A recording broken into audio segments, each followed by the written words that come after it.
Hello guys, welcome to RJ Apex. आप अगर सोच रहे हो कि इंट्राडे करूँ या स्विंग ट्रेडिंग करूँ और हर ट्रेड में लॉस कर रहे हो तो प्रॉब्लम स्ट्रेटेजी नहीं है। प्रॉब्लम ये है कि आप गलत टाइप की ट्रेडिंग कर रहे हो। और आज इस वीडियो के एंड तक आपको क्लियर हो जाएगा कि आप इंट्राडे ट्रेडर हो या स्विंग ट्रेडर, और आपको इंट्राडे ट्रेडिंग करनी चाहिए या स्विंग ट्रेडिंग करनी चाहिए।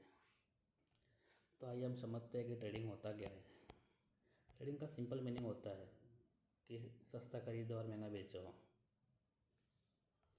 इसमें मेन फ़र्क सिर्फ टाइम का होता है, लेकिन ये काम अलग अलग टाइम के लिए किया जा सकता है। इसी वजह से ट्रेडिंग के मेन दो टाइप होते हैं, एक इंट्राडे ट्रेडिंग और दूसरा स्विंग ट्रेडिंग। तो आइए हम समझते हैं कि इंट्राडे ट्रेडिंग क्या होता है। इंट्राडे ट्रेडिंग का मतलब होता है कि आज खरीदो और आज ही बेचो। इसमें आप कोई भी ट्रेड नेक्स्ट डे के लिए होल्ड नहीं कर सकते हैं। जैसे कि सुबह 9 साढ़े 9 बजे ट्रेड लिया और 9:15 तक उससे क्लोज कर दिया, फिर चाहे प्रॉफिट हो या लॉस हो। सो इसमें इंट्राडे तो आइए हम समझते हैं इंट्राडे के कुछ की पॉइंट। जैसे कि सेम डे ट्रेड क्लोज होता है। Intraday trading short term move capture के लिए होता है। इंट्राडे ट्रेडिंग में स्क्रीन टाइम ज़्यादा देना पड़ता है और डिसीजन मेकिंग फास्ट लेना पड़ता है। और इंट्राडे ट्रेडिंग बहुत स्ट्रेसफुल और इमोशन आए होते हैं। इंट्राडे ट्रेडिंग में कैपिटल कम फिर भी चलता है क्योंकि ब्रोकर लीवरेज प्रोवाइड करते हैं। और आगे हम समझते हैं कि इंट्राडे ट्रेडिंग किसके लिए बेस्ट है। तो इंट्राडे ट्रेडिंग जिनके पास टाइम होता है उनके लिए बेस्ट है, जो रोज़ टाइम निकाल सकते हैं, जो स्क्रीन के सामने बैठ सकते हैं, जो फास्ट डिसीजन ले सकते हैं और जो मार्केट का प्रेशर हैंडल कर सकते हैं। इंट्राडे ट्रेडिंग स्मॉल कैपिटल से भी हो सकती है। कैपिटल छोटा होता भी चल जाता है क्योंकि ब्रोकर लीवरेज प्रोवाइड करता है, लेकिन लीवरेज का मतलब ये होता है कि रिस्क भी ज़्यादा होगा। तो अब आगे हम समझते हैं कि स्विंग ट्रेडिंग क्या होती है। हम स्विंग ट्रेडिंग की बात करें उससे पहले मैं आपको इंट्राडे की कुछ ज़रूरी बात बता देता हूँ। इंट्राडे ट्रेडिंग दिखता ईजी है लेकिन मेंटली सबसे हार्ड ट्रेडिंग है क्योंकि मार्केट फास्ट चलता है, इमोशन कंट्रोल मुश्किल होता है और एक गलती की वजह से पूरा अकाउंट वाइप आउट हो जाता है।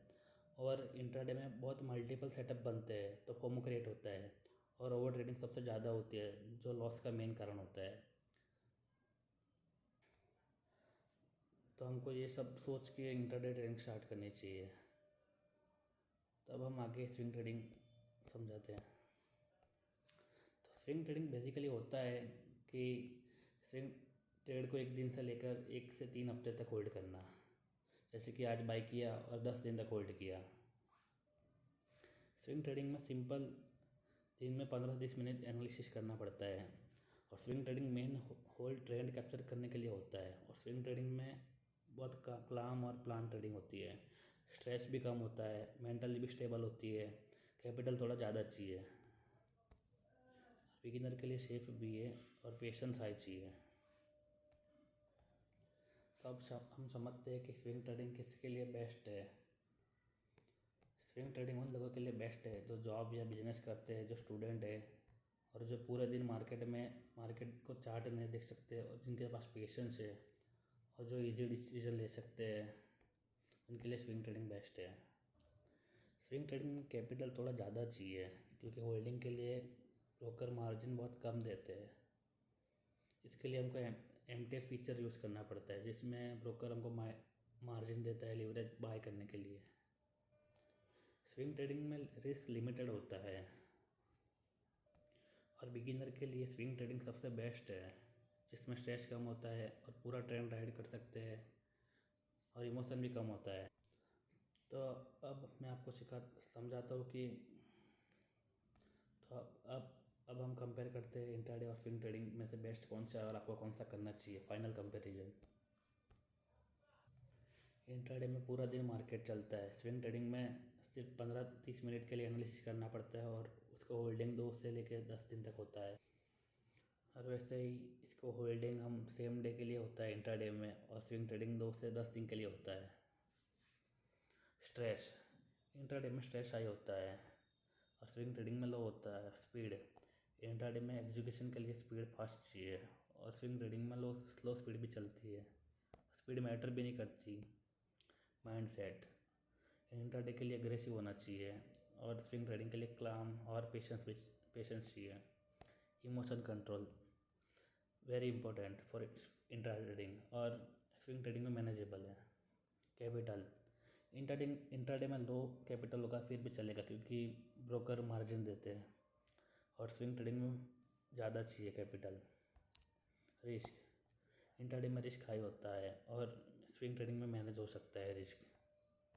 बिगिनर फ्रेंडली इंट्राडे बिगिनर के लिए नहीं है क्योंकि उसमें रिस्क ज़्यादा है, उसमें इमोशन मैनेज नहीं होते, उसमें ओवर ट्रेडिंग हो सकती है, और स्विंग ट्रेडिंग बिगिनर के लिए बेस्ट है। Intraday trading full time trader के लिए बेस्ट है जिनके पास एक्सपीरियंस है, जो मार्केट में फास्ट डिसीजन ले सकते हैं, और स्विंग ट्रेडिंग उनके लिए बेस्ट है जो स्टूडेंट है, जो बिगिनर्स है, और जो जॉब करते हैं, जिनके पास पूरा दिन चार्ट देखने का टाइम नहीं होता है। सबसे बड़ी गलती इंट्राडे और स्विंग दोनों साथ में करना। हमको कभी भी इंट्राडे और दोनों स्विंग ट्रेडिंग दोनों कभी साथ में नहीं करने चाहिए, दोनों की प्रोसेस अलग अलग होती है। और कौन सा चूज़ करें, बिगिनर और जॉब वाले और स्टूडेंट स्विंग ट्रेडिंग यूज़ करें, और फुल टाइम ट्रेडर जिनका माइंड सेट स्ट्रॉन्ग है और फास्ट है तो वो इंट्राडे ट्रेडिंग कर सकते हैं। Intraday trading is equal to speed और प्रेशर। इंट्राडे में प्रेशर हाई होता है और स्विंग ट्रेडिंग में पेशेंस और स्टेबल। गोल्डन लाइन स्ट्रेटजी बाद में आती है, पहले आती है ट्रेडिंग स्टाइल। इंट्राडे ट्रेडिंग सीखने में बहुत मुश्किल है और स्विंग ट्रेडिंग बहुत इजी है जो बिगिनर आराम से कर सकते हैं। मार्केट में पैसा सिर्फ स्ट्रेटजी से नहीं बनता, सही ट्रेडिंग स्टाइल चूज़ करने से बनता है। अगर आप चाहते हो कि मैं नेक्स्ट वीडियो बनाऊँ बेस्ट इंट्राडे टाइम फ्रेम के लिए तो वीडियो को लाइक करें और चैनल को सब्सक्राइब करें क्योंकि नेक्स्ट वीडियो बिगिनर के लिए गेम चेंजर होने वाला है। Thanks for watching.